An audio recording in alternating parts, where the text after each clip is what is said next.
My husband's parent demanded a copy of our house key, saying, "I need access in case of emergencies." My husband handed it over without asking me. I smiled, took a sip of my coffee, and said, "Perfect." Because I just changed the locks. Their smug expression faded instantly. I didn't grow up in a family that barged into each other's lives. My parents respected my space. They never showed up unannounced, never pried into my personal business, and certainly never demanded a key to my home. My husband's parents? Completely different story. Mark and I had been married for 4 years, and we'd just bought our first home together in a quiet Dallas suburb. It was everything we wanted: 3 bedrooms, a big backyard, and, most importantly, ours. The first time we showed the house to Mark's parents, I could already see where this was going. We had barely stepped inside when Diane, my mother-in-law, placed a hand over her chest and gasped. "Oh, you didn't tell us you were buying a house," she said, her voice all sweet and fake shocked. Her husband, George, nodded. "You should have brought us along. We could have helped you pick a good one." I smiled, tight-lipped. We didn't want help. But the real problem started when Diane stepped into the kitchen, ran a hand over the counter like she owned the place, and turned to Mark with the kind of smile that made my stomach turn. "So, of course, we'll need a copy of the key," she said casually. I blinked. "Why?" Diane looked at me like I was stupid. "For emergencies," she said, like it was obvious. "What if you're out of town, and something happens? What if we need to check on the house?" I glanced at Mark, expecting him to shut this down immediately. We had already discussed this, no extra keys for anyone. But Mark hesitated. "It's not a big deal," he said, rubbing the back of his neck. "It's just for emergencies." I looked him dead in the eye. "Your sister doesn't give them a key to her house. Why should we?" That shut him up. Diane gave an exaggerated sigh. "Amanda is different," she muttered, shaking her head like her daughter was some ungrateful monster for having boundaries. I stood my ground. "We'll think about it." And that was that. Or so I thought.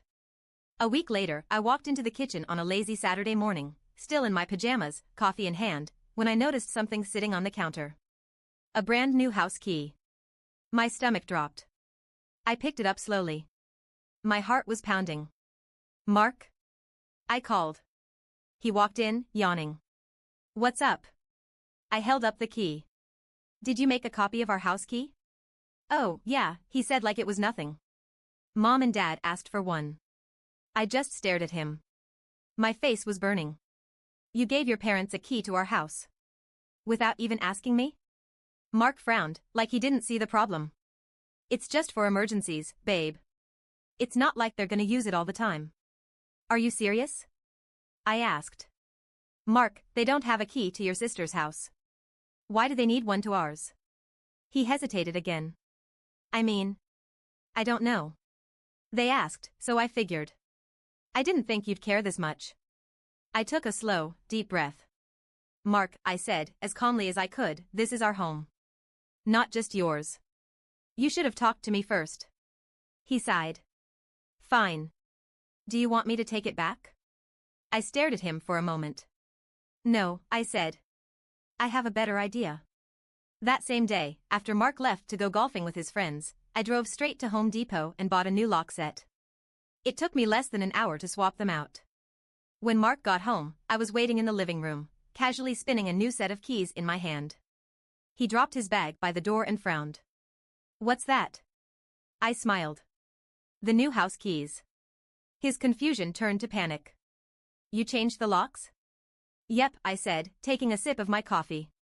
"Since you gave your parents a key without asking me, I figured I'd return the favor. Now? No one has a key but us." Mark turned pale. "Oh, crap. What?" I asked, still calm. He scratched the back of his head. "Mom and Dad are coming over, now." I grinned. Perfect. 15 minutes later, I watched from the Ring camera as Diane confidently approached the front door, key in hand. She slid it into the lock. Turned it. It didn't work. I saw her expression change in real time. She pulled the key out. Checked it. Tried again. Still nothing. Finally, she rattled the doorknob, then turned to George, whispering something. Then, she banged on the door. I took my sweet time answering. When I finally opened it, Diane's face was twisted in frustration. She held up the useless key. Why doesn't this work? I smiled. Oh, I changed the locks. Her jaw dropped. George's face turned red. You what? She screeched. You see, I said, mirroring her condescending tone from before, it's called trust. She lost it. Mark, she turned to her son, eyes wild with rage. Are you seriously letting her do this? Mark looked like he wanted to melt into the floor. He cleared his throat. Mom, Dad, we just wanted some privacy. Diane's mouth fell open like I had just slapped her. Privacy? From your parents? She gasped. Mark, we raised you. We took care of you. And now you're treating us like strangers. George stepped forward, arms crossed. This is beyond disrespectful, son. I tilted my head. Funny. If we're such a close family, why doesn't Amanda give you a key? Diane froze. George stammered. That's different. No, I said, my smile never wavering. It's not. Diane's face twisted with anger. You don't need privacy from family, she snapped. Mark's jaw tightened. I could tell he was starting to see the problem. But before he could say anything, Diane played her last card. Her eyes welled up with crocodile tears.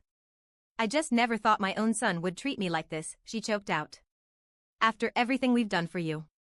Mark shifted uncomfortably. I didn't blink. Mark, Diane whispered. Fix this. Mark looked at me. I held my ground. The tension was suffocating. And then? Diane did something that made everything so much worse. Diane's face was red, her breathing heavy. She turned to Mark, gripping his arm like she was trying to physically pull him to her side. Fix this, she hissed again, her eyes darting between me and him. Mark swallowed hard. Mom, there's nothing to fix. That was the wrong answer. Diane's expression collapsed into horror like he had just told her he was disowning her. She let go of his arm, took a dramatic step back, and whispered, I don't even know who you are anymore. George stepped in then, puffing out his chest like he was about to give a grand speech. Mark, he said firmly, you are a grown man. And a grown man should never let his wife drive a wedge between him and his family. I laughed. George snapped his eyes to me like I had just slapped him. Something funny? I crossed my arms. Yeah. The way you're acting like I'm the problem here. George took a deep breath through his nose, nostrils flaring. You don't understand, do you? I stepped forward, my tone ice cold. No, George. You don't understand. This is my home. My rules. And neither of you are entitled to a key. Diane let out a strangled scoff. Entitled? We are his parents. I nodded. And Mark is a grown man with a wife. Maybe start acting like it. The color drained from her face. George clenched his jaw. Mark? Mark just stood there. Silent. Fidgeting. Diane sniffed loudly and turned her glare back to her son. Mark, if you're going to allow this disrespect, then maybe you don't deserve parents who care about you. My eyebrows shot up. Oh. So that's the game now? Emotional blackmail? I cut in before Mark could even open his mouth. Good to know, I said. Because I don't think parents who manipulate their son into submission really care about him. You just want control. George turned red. Diane's mouth opened and closed like a fish. Mark, God bless him, finally grew a spine at that moment. Mom, Dad, he said, his voice tight, we're done here. Diane looked like she was about to have a stroke. Excuse me? Mark took my hand. I love you guys, but we're not talking about this anymore. If you can't respect our space, then that's on you. George opened his mouth, but Mark beat him to it. We'll let you know when we're ready to have you over, he added. But you don't get a key. And that's final. Then? He shut the door. Dead silence. The Ring camera caught Diane and George standing there, looking absolutely stunned.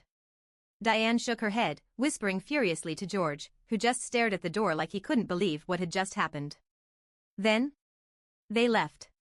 And for a little while, I thought that was the end of it. I was wrong. For 2 weeks, we didn't hear a word from them.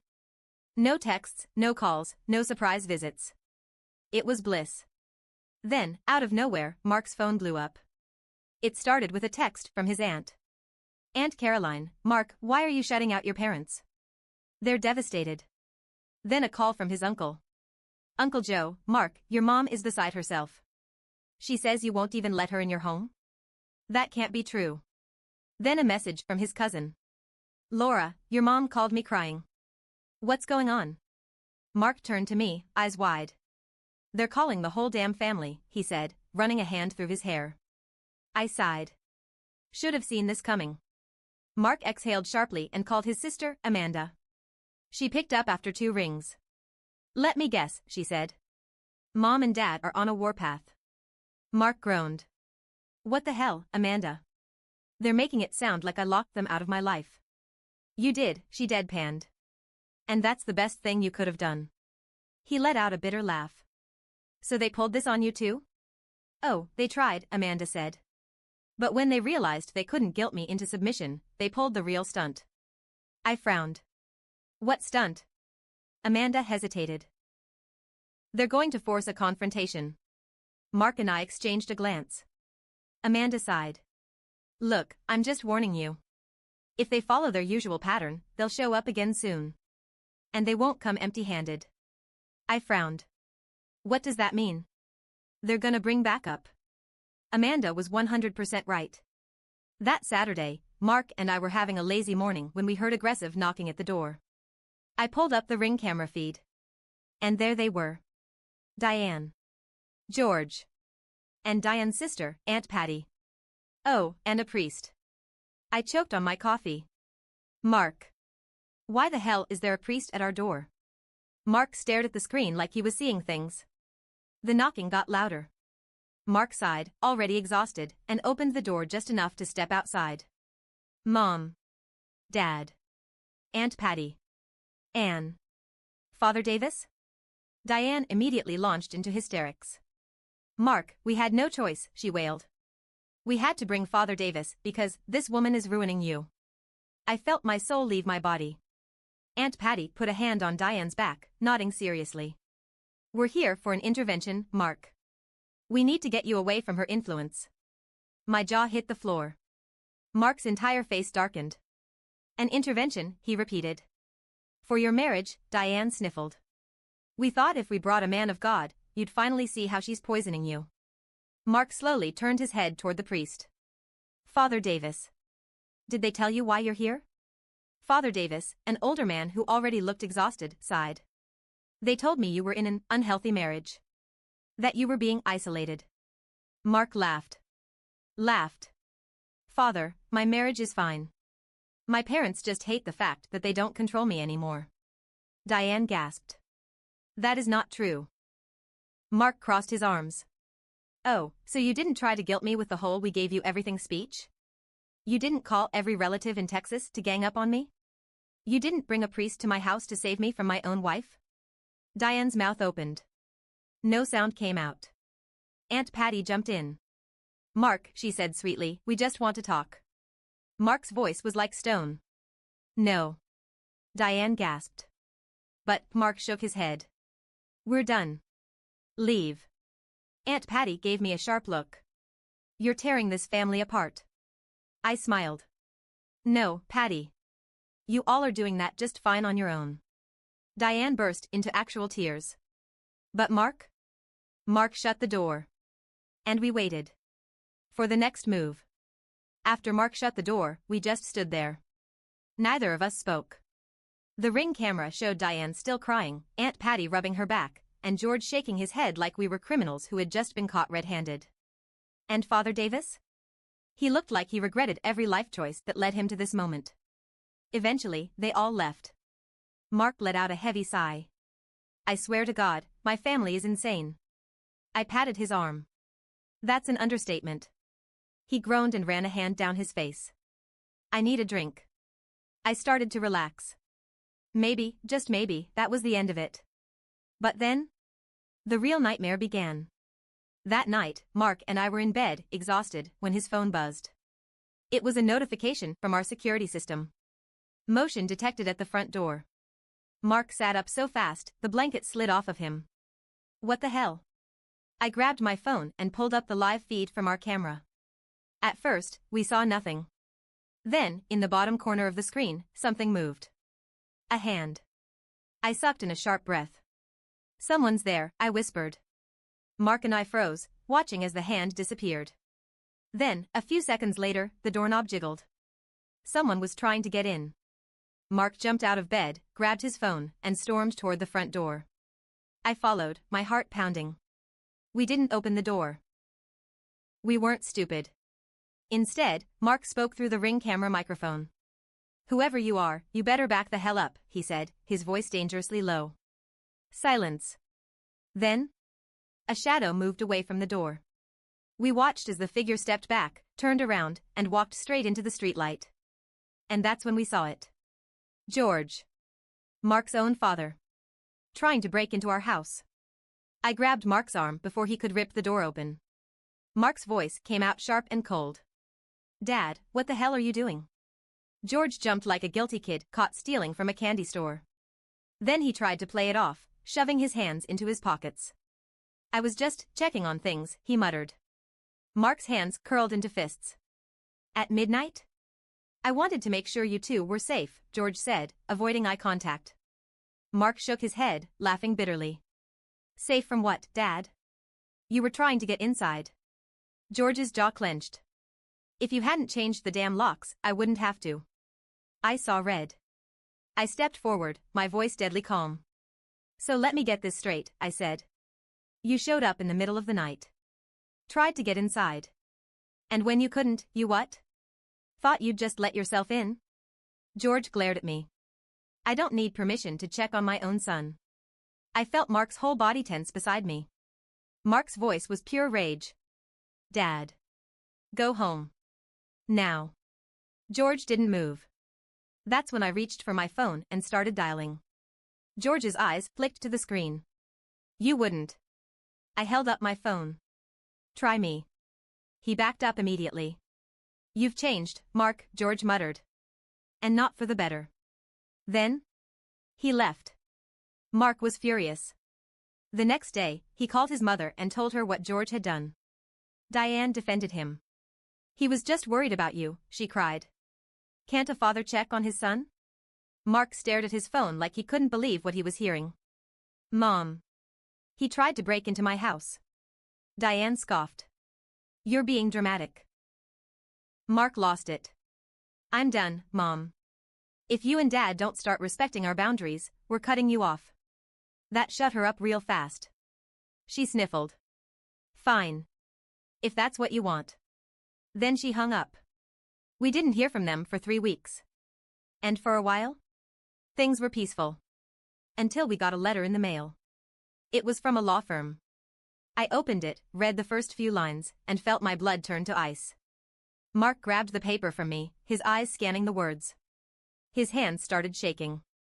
It was a petition for access. His parents were suing us for visitation rights. I grabbed the paper back and read it again, just to make sure I wasn't imagining things. "They're trying to take us to court," I whispered. "For visitation?" Mark's voice was cold. "They're trying to legally force their way into our lives." I felt sick. We didn't have kids. So why the hell were they suing for visitation rights? Then I saw the fine print. They were petitioning for family access rights. I grabbed my phone and called Amanda. The moment she picked up, I blurted, "Did Mom and Dad ever try to sue you?" Amanda cursed loudly. "Son of a," she exhaled sharply. "I was hoping you'd be spared." My stomach dropped. "They did this to you?"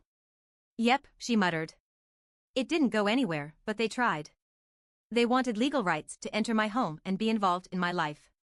I felt like I was going to throw up. "They're escalating," Mark muttered. "They didn't get what they wanted, so now they're weaponizing the law." I clenched my jaw. "They are not winning this." Amanda sighed. "It's gonna get uglier before it gets better." I swallowed hard. We had no idea just how right she was. Mark and I sat in our living room, the petition for visitation rights spread out on the coffee table like a loaded weapon. It wasn't about grandchildren, because we didn't have any. It wasn't even about seeing us. It was about control. Mark clenched his jaw. "This is insane. They're trying to use the courts to force their way into our house." I nodded, still reading the fine print. They're arguing that we're isolating them from family unity. That we're emotionally abusing you by keeping them at a distance. Mark exhaled sharply. So now they're the victims? I grabbed my phone. We need a lawyer. Fast. Mark's sister, Amanda, was already on speed dial. She picked up immediately. Tell me you're already getting an attorney. Working on it, I muttered. Good. Because if they're doing what they did to me, they're going to start playing dirty. I frowned. What do you mean?